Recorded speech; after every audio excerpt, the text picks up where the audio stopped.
इसीलिए हम आपसे अपील कर रहे हैं कि आप मजलिस के हक में अपने वोट का इस्तेमाल करें। मेरी आप तमाम से गुजारिश है कि जो नौजवान यहाँ पर, इनको आके बैठने दो ना, यहाँ पे बैठो, आओ आओ बैठो।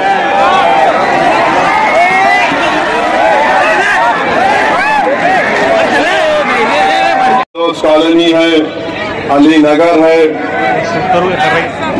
यहाँ पर कोई तरक्याती काम अंजाम नहीं दिए गए। सफाई का, पीने के पानी का इंतजाम नहीं है।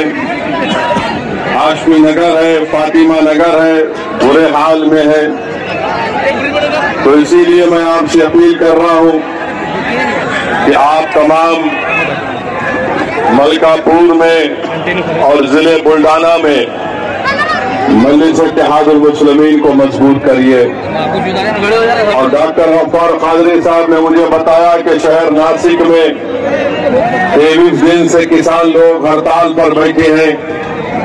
मजलिस इत्तेहादुल मुस्लिमीन जो नासिक के किसान हड़ताल पर बैठे हैं उनकी तायीद करती है। उनका ये मुतालबा और डिमांड है कि सरकारी बैंक जो जबरन वसूली कर रहे हैं, और वो जुगनू भी उमर रसीदा थी डॉक्टर गफ्फार कादरी साहब के साथ, शाहिद रंगून और आरिफ उस वफद डेलीगेशन में थे। में मारकर उसकी टांग की हड्डी टूट गई। नागपुर को लाया गया इलाज के लिए। मजलिस के वफद ने जाकर उस पीड़ित परिवार से मुलाकात की और 16 मई को स्पेशल आईजीपी अमरावती से मुलाकात करके एक मेजर दिया। फिर डीएसपी अकोला से भी मुलाकात हुई। होम सेक्रेटरी के नाम पर एक टेलीग्राम में लेटर भिजाया गया और जो लोग गिरफ्तार हुए उनकी जमानत का भी काम। मैं आपको 1 मिनट का वक्त दे रहा हूं। जितने भी मजलिसी है, जो मजलिस से मोहब्बत करने वाले हैं, 1 मिनट के अंदर अपनी जगह के ऊपर बैठ जाए। जो खड़ा रहेगा मेरी नजर उसके ऊपर है, बैठ जाइए, बैठिए। जो जहां पर है अपनी अपनी जगह पर। अच्छा, जो जिसको बोल रहे बैठने के लिए मत बोलो, बैठियो। सुनो सुनो,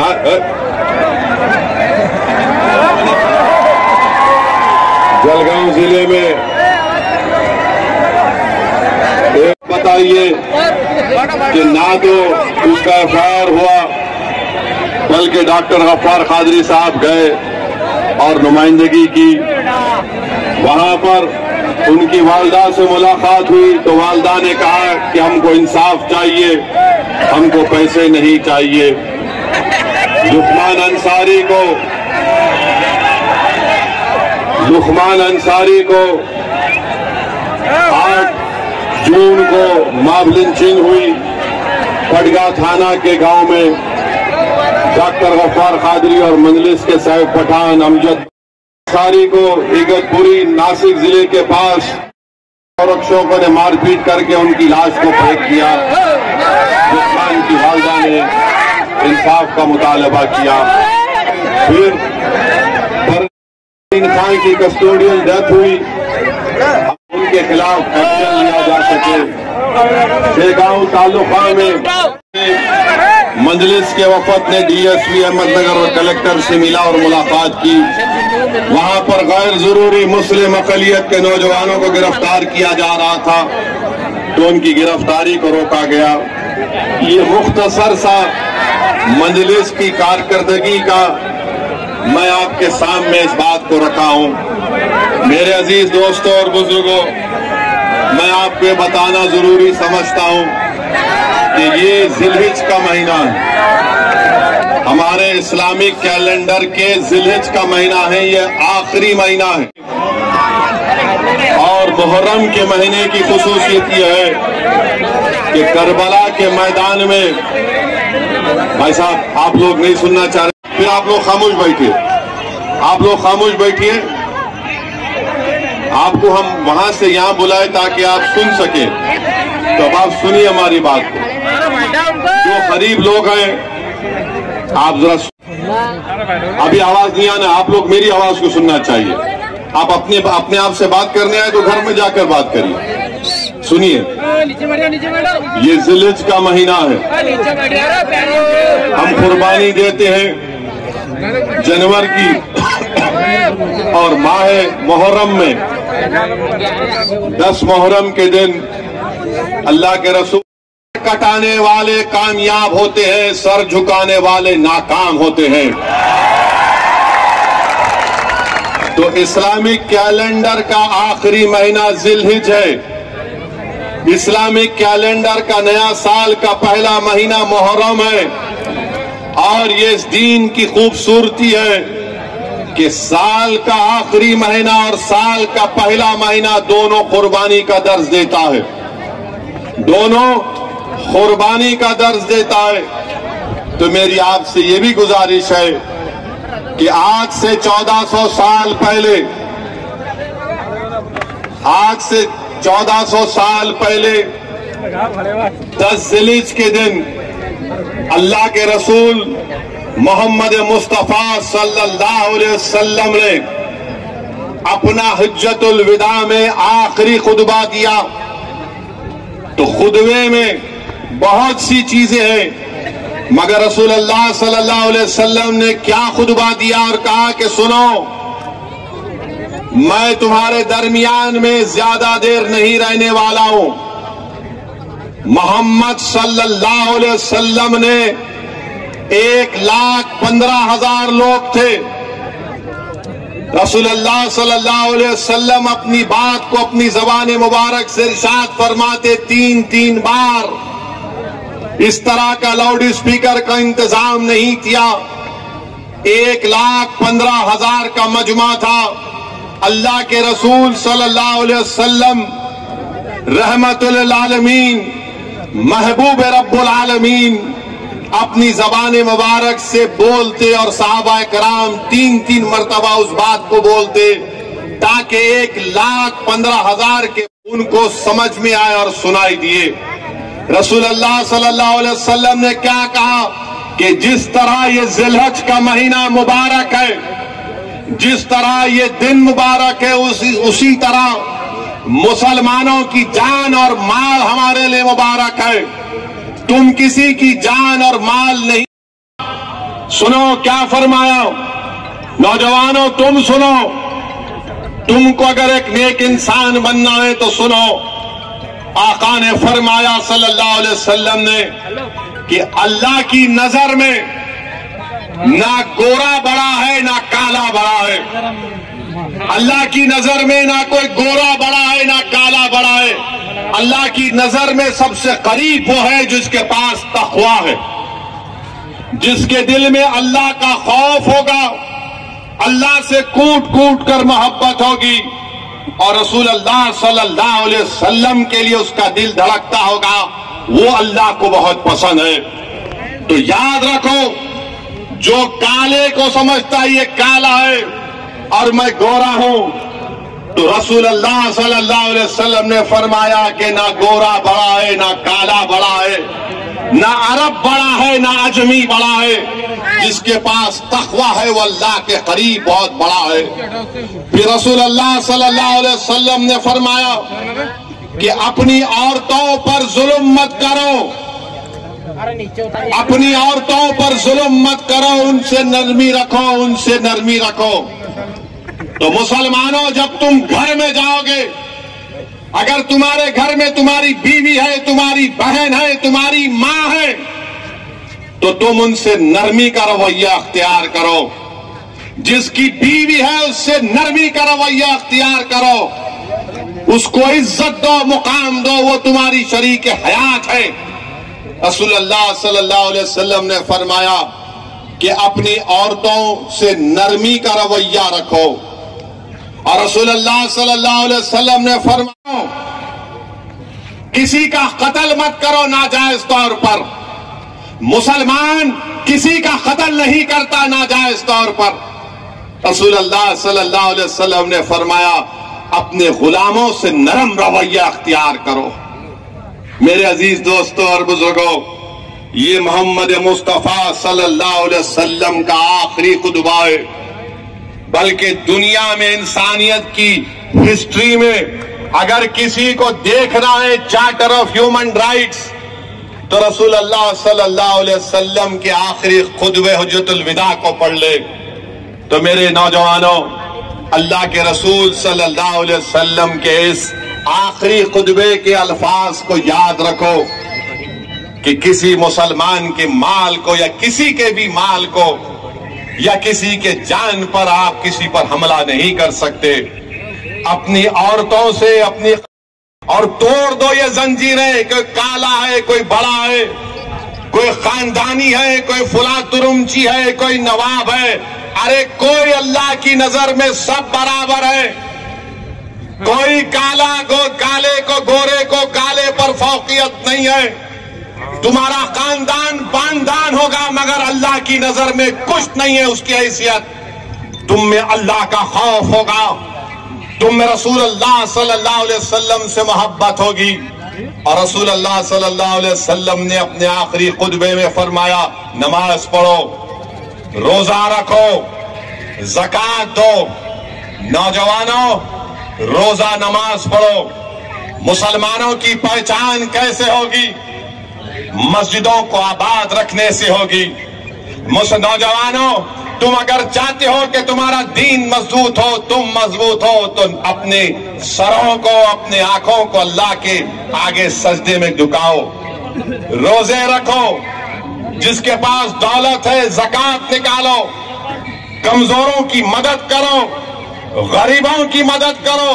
और रसूल अल्लाह सल्लल्लाहु अलैहि वसल्लम ने फरमाया, पड़ोसियों का ख्याल रखो, पड़ोसियों का ख्याल रखो। रसूल अल्लाह सल्लल्लाहु अलैहि वसल्लम ने नहीं फरमाया कि मुसलमान पड़ोसी का ख्याल रखो और गैर मुस्लिम का ख्याल मत रखो। रसूल अल्लाह सल्लल्लाहु अलैहि वसल्लम ने आखिरी खुतबे में इतना कहा, नौजवानों, पड़ोसी का ख्याल रखो, पड़ोसी का ख्याल रखो। तो सहाबा कराम में डर पैदा हो गया कि कहीं रसूल अल्लाह सल्लल्लाहु अलैहि वसल्लम उनको और कोई हुकूक ना दे दे। तो आपका पड़ोसी हिंदू रहे, दलित रहे, ओबीसी रहे, मगर आपका पड़ोसी है। अगर आपका पड़ोसी मुसलमान है या कोई भी हो, इस बात का ख्याल रखो कि आपका पड़ोसी भूखा ना रहे। आपका पड़ोसी, उसकी तकलीफ आपकी तकलीफ होनी चाहिए।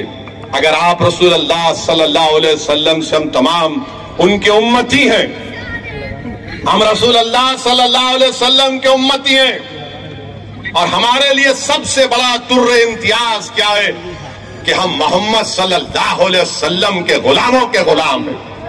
ये हमारे लिए सबसे बड़ा तुर्रे इम्तियाज है।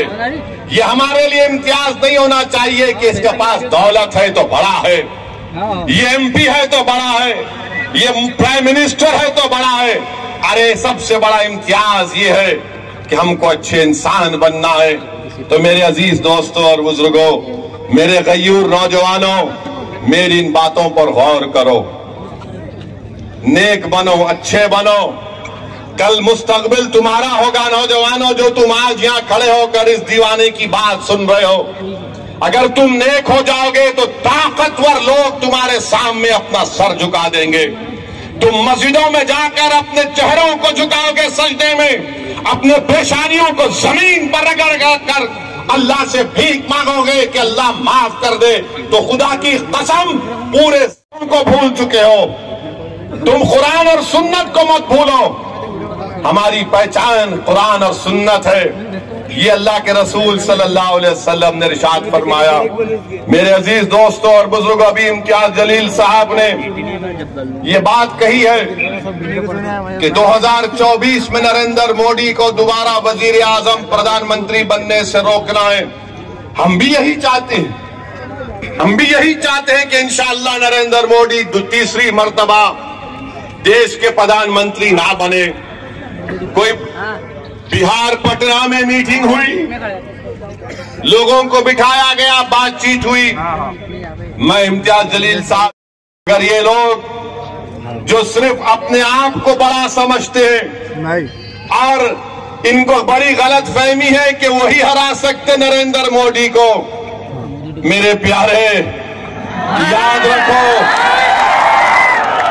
याद रखो मेरी इस बात को, जब तक तुम कमजोर और मजलूमों को साथ नहीं लोगे, तुम जुल्म का खात्मा नहीं कर पाओगे। ताकतवर लोग बैठकर एक ताकतवर को हराएंगे तो फिर कोई मजा नहीं है। अरे तुमको उसको साथ लेना पड़ेगा जिसके बेटे को मार मार कर उसका वीडियो बनाकर उसका कत्ल कर दिया गया। तुमको उस मां को साथ लेना पड़ेगा जिसके बेटे को जिंदा जला दिया गया। तुमको उस परिवार को साथ लेना पड़ेगा जिसका बेटा, जिसका भाई 4-4 साल से जेल में सड़ रहा है। तुमको उसको अपने साथ लेना पड़ेगा जिसको मजहब के नाम पर दबाया और कुचला जाता है। अरे ताकतवर लोग बैठकर कुछ भी कर ले, जब तक तुम मजलूम को साथ नहीं लोगे, जिसका पेट खाली है, जिसके सर पर निशानात हैं जालिम के जुल्म के, जिसकी कहानियां हैं जुल्म की उनके घरों में, अगर तुम उनको साथ नहीं लोगे तो सिर्फ तुम्हारी बात बात रह जाएगी, अल्फाज खाली रहेंगे। हाँ, बताओ, अगर तुम जालिम से मुकाबला करना चाहते हो, बताओ अगर तुम इस मुल्क में वो संविधान जिसको बाबा साहब अम्बेडकर ने ये कहा था लिबर्टी, इक्वालिटी, फेडरलिटी, जस्टिस को कायम करना चाहते हो, अगर तुम वो संविधान जिसमें बाबा साहब ने राइट टू लाइफ और राइट टू इक्वालिटी का संविधान में फंडामेंटल राइट बनाया, अगर तुम कल्चर को मानते हो जो आर्टिकल 29 का है, अगर तुम वाकई में मुखलिस हो तो हम हाथ बढ़ाते हैं तुम्हारे साथ हाथ मिलाने के लिए। मगर अगर तुम ये समझ रहे हो कि तुम्हारे बैठने से, तुम्हारे मिलने से, तुम्हारे बोलने से सब चीज हो जाएगी, तो नहीं होगा। अरे सबसे बड़ा जुल्म किसी पर हुआ तो मुसलमानों पर, दलितों पर, आदिवासियों पर। अरे तुम कौन हो बताओ? तुमको देखकर ऐसा नजर आता है कि ताकतवर लोग बैठे हुए हैं, जिसको अंग्रेजी में कहते हैं एलिटिस्ट लोग बैठे हैं, वहां पर कमजोर मजलूम नजर नहीं आता। तुम्हारा नुकसान तो यह हुआ कि तुम्हारे हाथ से महाराष्ट्र की मुख्यमंत्रीशिप चले गई। तुम्हारा नुकसान यह हुआ कि तुमको ईडी का तुम पर केस हो गया। तुम्हारा नुकसान तो यह है कि तुम्हारे लोग परेशान हैं। अरे कभी तुमने ये भी तो सोचा कि मेरी शनाख्त आज खतरे में आ गई, मेरी पहचान खतरे में आ गई, मेरे नौजवानों का मुस्तकबिल खतरे में आ गया, मेरा हिजाब उसको खतरा बना दिया गया, मेरा हलाल गोश्त मुल्क के लिए खतरा बना दिया गया, मेरी मस्जिद से अज़ान को खतरा बना दिया गया। अरे तुम्हारा क्या नुकसान हुआ? मगर अल्हम्दुलिल्लाह हम ठहरे हुए हैं, एक शीशा पिला हुई दीवार की तरह ठहरे इन सब। और हमारी जबान से क्या निकलता? हस्बुनल्लाह व निअमल वकील, हस्बुनल्लाह व निअमल वकील, हस्बुनल्लाह व निअमल वकील। तो अगर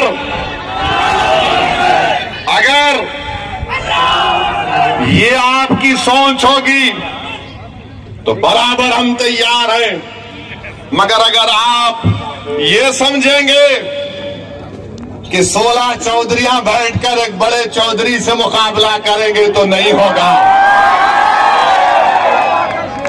तो हम आपसे बताना चाहते हैं, इखलास की बुनियाद पर बातचीत होगी तो हम समझ सकते हैं। अच्छा ये बताओ आप कि इम्तियाज जलील संघ परिवार को 21 साल से औरंगाबाद की पार्लियामेंट की सीट, जो औरंगाबाद के पार्लियामेंट के इलाके में कोई विकास डेवलपमेंट नहीं होता था, कुछ नहीं होता था। औरंगाबाद की आवाम को मैं लाखों सलाम करता हूं, चाहे हमारे हिंदू भाई हो, मुसलमान भाई हो, दलित भाई हो, हमारी खवातीन को, गयूर नौजवानों को, सिख भाइयों को, हमारे तमाम लोगों को उन्होंने कहा कि नहीं, अब बहुत हो गया, अब औरंगाबाद को इम्तियाज की जरूरत है और इम्तियाज को कामयाब करना। आपने क्या हराया? हम हराए। तुम क्या हराए? तो मेरे अजीज दोस्तों और बुजुर्गों, तीसरी बात यह है, तीसरी बात सुनिए अभी, तीसरी बात यह है, नहीं नहीं, सुनो सुनो, हाँ रहेंगे रहेंगे, आप सुनिए हमारी, ऐसा नहीं, सुनिए हमारी बात को। आप तकरीर करना चाह रहे तो आओ यहाँ पे, आओ कर दे। हाँ, अब तुम बोलेंगे यहाँ के ठहरना पड़ेगा तुम्हारे, 10 बजे तक भड़काऊ भाषण देना पड़ेगा।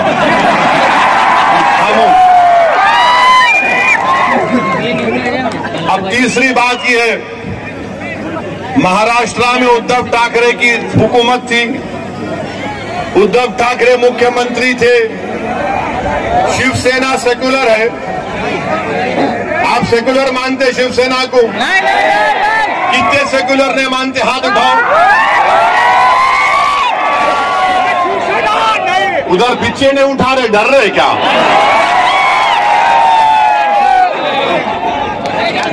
अब क्या हुआ? कांग्रेस, राहुल गांधी और शरद पवार मिलकर उद्धव ठाकरे को बोले, आप सेक्युलर हैं, आप मुख्यमंत्री बन जाओ। अरे ये क्या है बाबा? क्या हमारे कान में फूल है या तुम हमको मुंह में चॉकलेट दे रहे? उनको मुख्यमंत्री बना दिए और हमारे जो सरकारी मुसलमान है,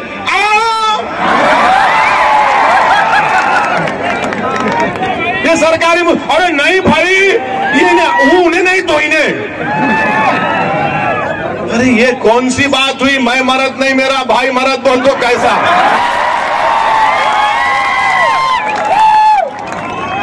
अरे आप बताओ, ये सेक्युलरिज्म है? मैं यही तो पूछ रहा हूं, मगर पवार साहब नहीं मानेंगे मेरी बात को, बोलेंगे नहीं ये भड़काऊ भाषण देता है। अच्छा वो हो गया। अभी इम्तियाज साहब अपने भाषण में बोले कि सुबह 6 बजे अजीत पवार और देवेंद्र फडणवीस अचानक निकाह कर लिए। अच्छा निकाह करे करे शरद पवार साहिब को नहीं मालूम, भतीजा निकाह कर लिया, वलीमा नहीं हुआ, हुकूमत खत्म हो गई। वलीमा मालूम ना, मालूम, अब ज्यादा नहीं बोलना, नहीं तो लोग बोलेंगे इन्हें उधर लेके जा रहे। अब कौन जिम्मेदार उसका? मैं जिम्मेदार।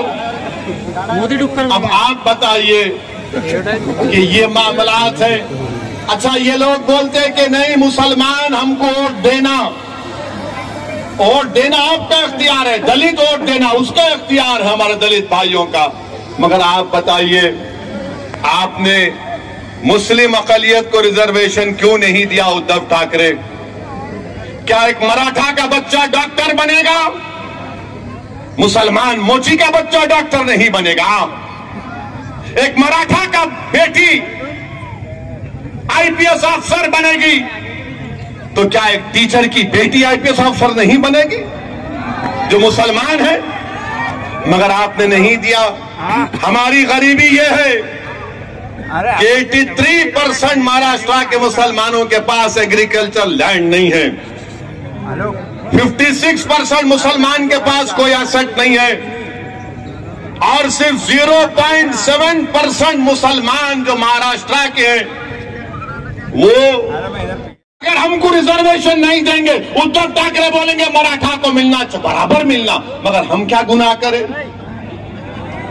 दो आप मराठा भाइयों को, बहनों को, मुस्लिम भाई बहन को भी दो, मगर नहीं, मराठा ताकतवर होगा, मगर वोट इनको देना पड़ेगा। अरे तुम खुल के क्यों नहीं कह देते कि हम तुमको हमेशा कमजोर करके रखेंगे, हम तुमको हमेशा भिखारी बनाकर रखेंगे? बोल दो, खुल के बोलो। तुम मुसलमान का वोट चाहते मगर रिजर्वेशन नहीं देते। शरद पवार साहिब, राहुल गांधी क्यों नहीं देते? नहीं, अगर देंगे तो हिंदू वोट बीजेपी को चला जाएगा। अरे वोट की बात नहीं हो रही है, इंसाफ की बात हो रही है।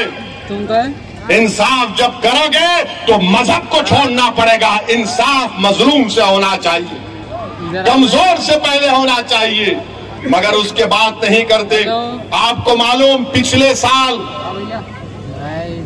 2021-22 में पूरे मुल्क में 1,80,000 मुस्लिम बच्चे हायर एजुकेशन से निकल गए। उसका 10% महाराष्ट्र का ताल्लुक है। इस पे कोई बात नहीं करेगा। मेरे अजीज दोस्तों और बुजुर्गों, अब महाराष्ट्र में यहां पर 2-in-1 की सरकार है। 2-in-1 है, शिंदे फडणवीस। पहले 3-in-1 था। पहले शरद पवार, राहुल गांधी और उद्धव ठाकरे। 3-in-1, अब 2-in-1। अब ये 2-in-1 की सरकार ने अपने दौरे इख्तिदार में 50 हेट रैलीज करवाए। 50 हेट रैलीज करवाए। लव जिहाद हो रहा, लव जिहाद हो रहा। फडणवीस साहब, मैं चैलेंज कर रहा हूं आपको। आप बोलेंगे, आप ये रिकॉर्ड पेश कर दो। अगर दोबारा बोलेंगे तो यहां आना पड़ेगा। आप रिकॉर्ड पेश कर दो कि कितने लव जिहाद हुए हैं। और फडणवीस साहब, मैं तुमको चैलेंज कर रहा हूं, तुमको, शिंदे को, आरएसएस के भगवत को,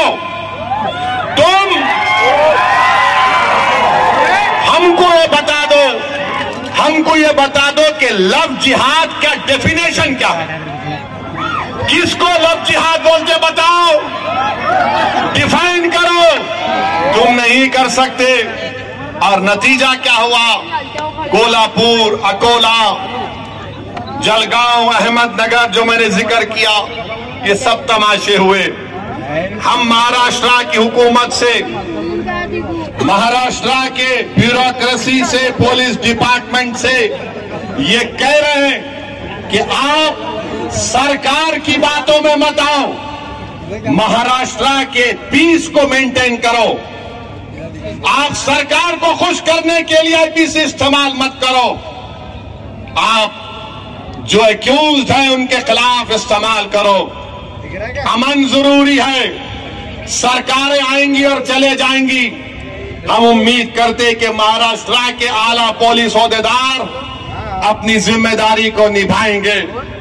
मेरे अजीज दोस्तों और बुजुर्गों, फिर हम ये भी देखते हैं कि हमारे वजीर आजम अमेरिका गए। वजीर आजम अमेरिका गए, हमको उस पर कोई एतराज नहीं है। हम भी चाहते हैं कि भारत, इंडिया और यूएसए के ताल्लुकात और अच्छे हों। अब तो हम स्ट्रेटेजिक पार्टनर हैं। अब तो हम एग्रीमेंट्स में शेयर्ड वैल्यूज का जिक्र करते हैं। मगर हमारे वजीर आजम जब अमेरिका में थे तो दो बातों का मुझे बड़ा एतराज है। उमूमन अगर कोई मुल्क का वजीर आजम फॉरेन टूर पर जाता है, उस पर तबसरा करना ठीक नहीं है। मगर वजीर आजम प्रधानमंत्री मोदी, मैं मजबूर हूं आपकी बात को यहां पर रखने के लिए। एक ये कि नरेंद्र मोदी ने पहली प्रेस कॉन्फ्रेंस 9 साल में मीडिया के सामने आकर की। 9 साल में कोई मीडिया उनसे सवाल नहीं कर सकता था, कोई मीडिया के लोग नहीं। हाँ, वो एक सेलेक्टेड मीडिया का ग्रुप है।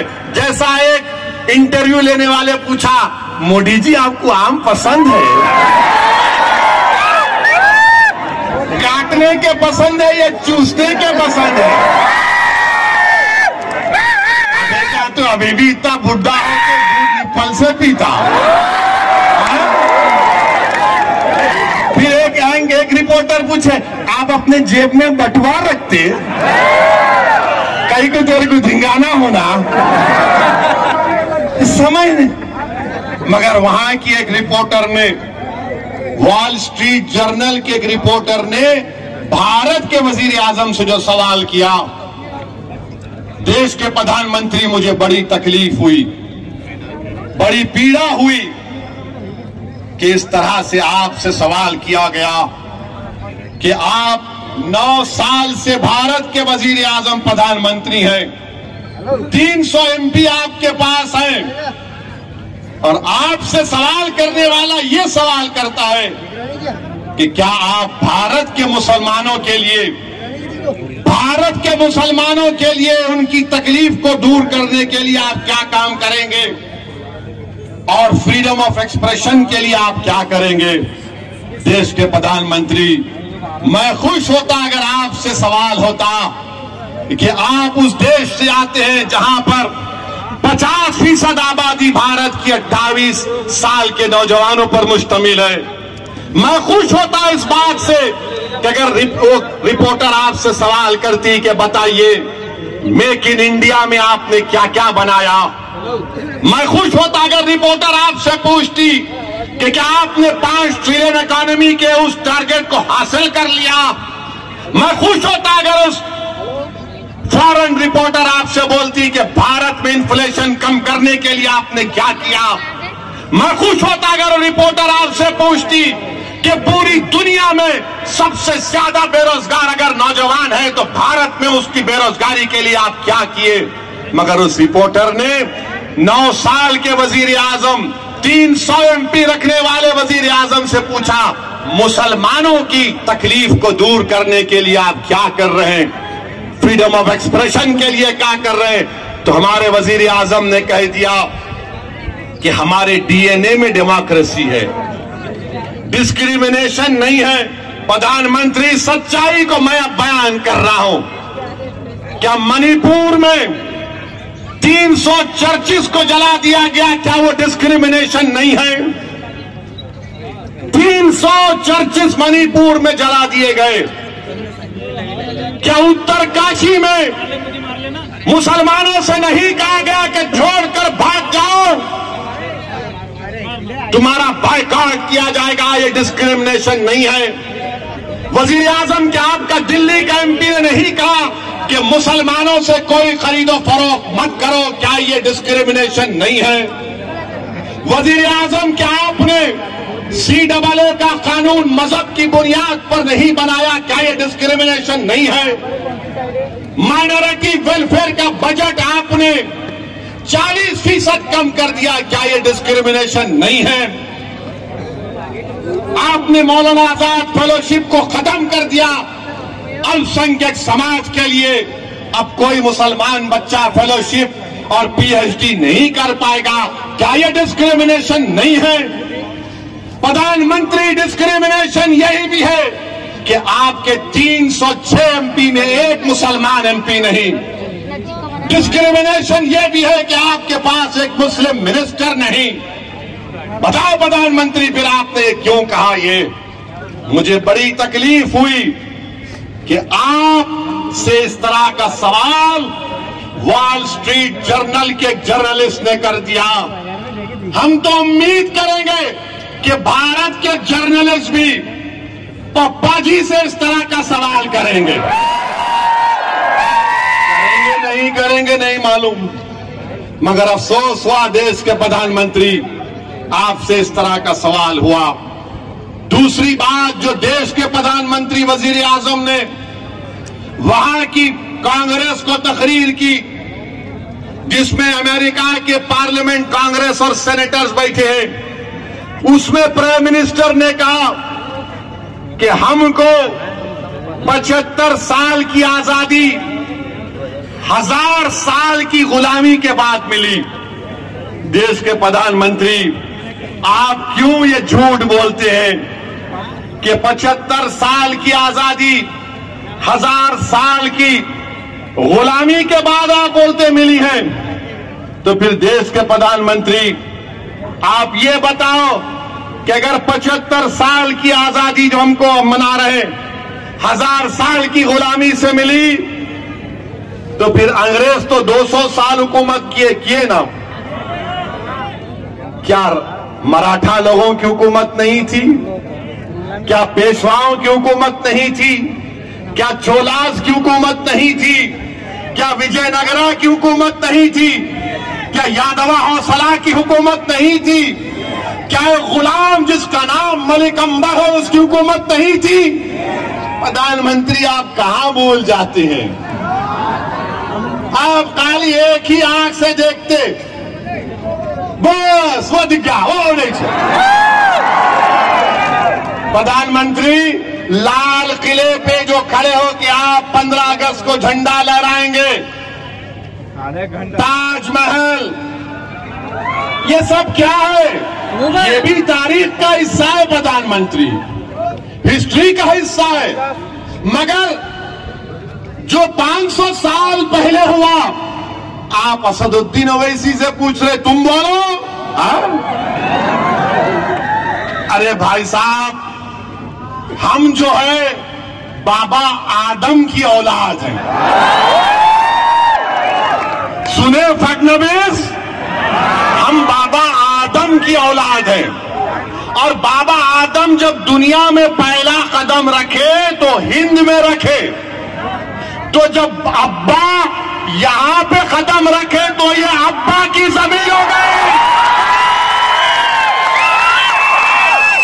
ये अब्बा की जमीन है। तो अब्बा की जमीन से अब कोई निकलने वाला नहीं है। हम सब लोग आदम की औलाद हैं। किसकी औलाद है? बाबा आदम, हमारे अब्बा, डैडी, पापा, अब्बू, बस ये समझता है। मगर इनकी औलाद, उनकी औलाद, अरे तुम क्या औलाद की एक्सपर्ट हो क्या? तोबा ऐसा नहीं होना, ना। अच्छा, अब आप इन्हें फोटो रखा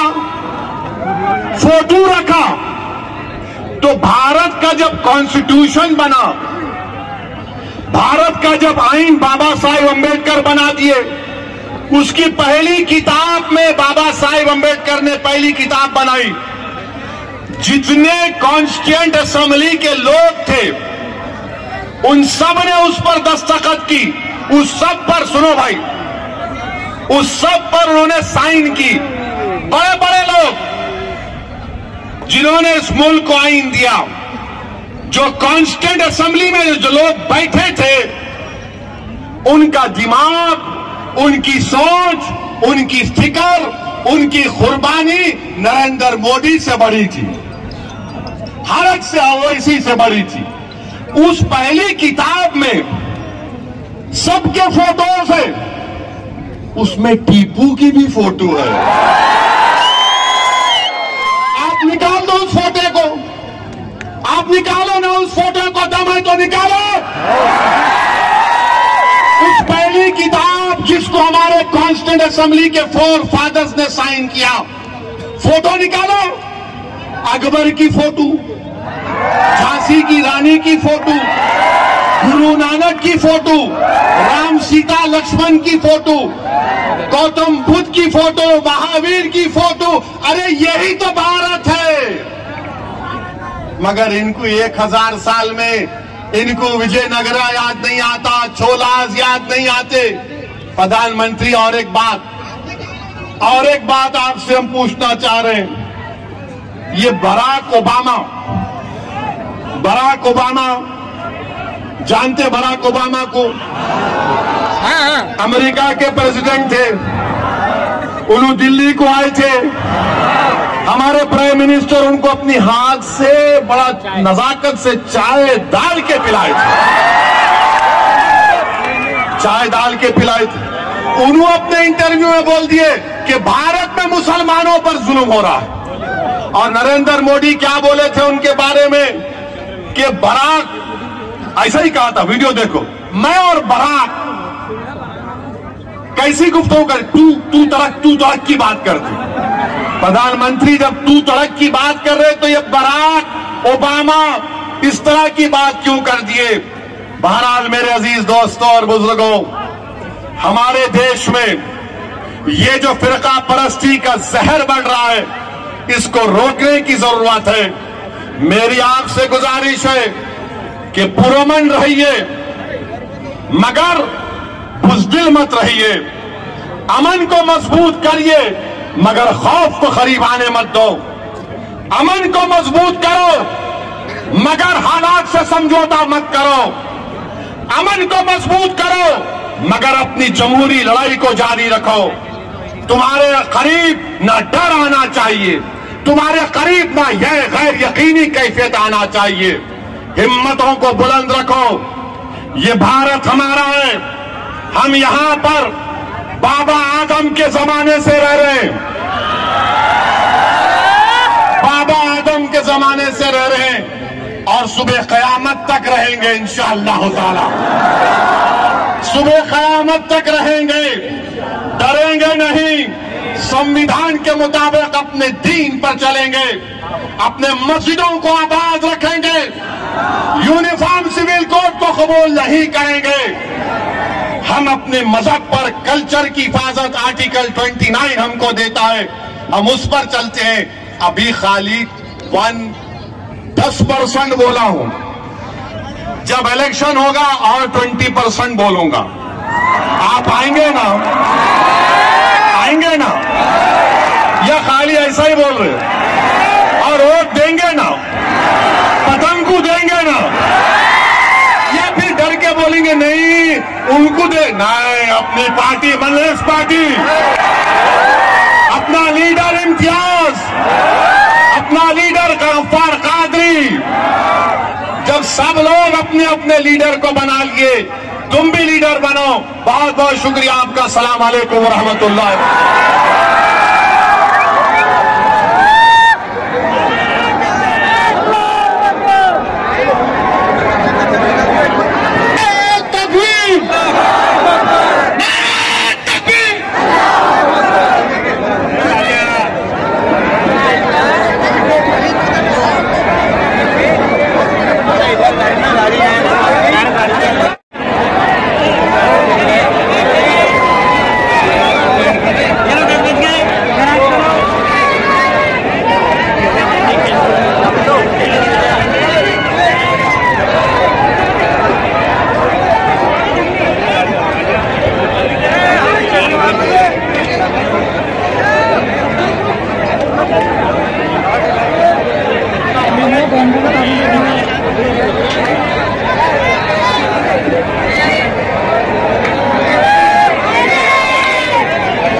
लगातार